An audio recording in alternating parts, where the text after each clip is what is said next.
Hey there everybody. So I just want to show you something.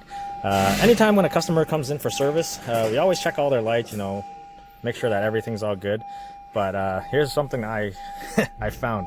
So when you turn on the headlights, or your running lights, the brake lights are on.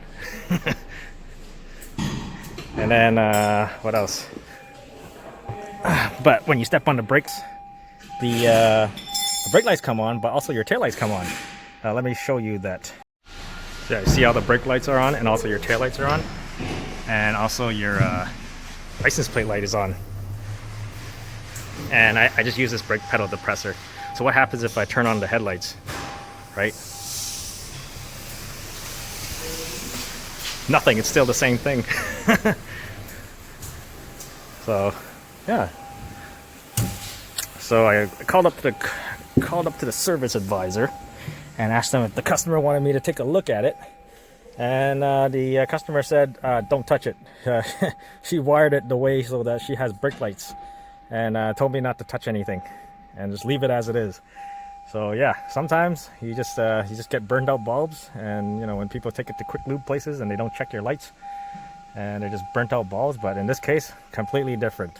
This customer wired it the way so that she has brake lights, but when you have the headlights on, the brake lights are stuck on. Showing you this one more time. I just turn on the tail lights. Nothing's pressing on the brake pedal there, as you can see, right?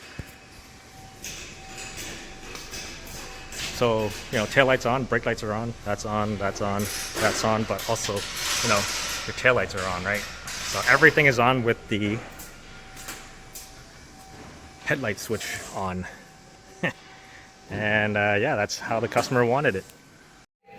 So yeah, can't fix it if they don't want you to fix it until the police pulls them over at night.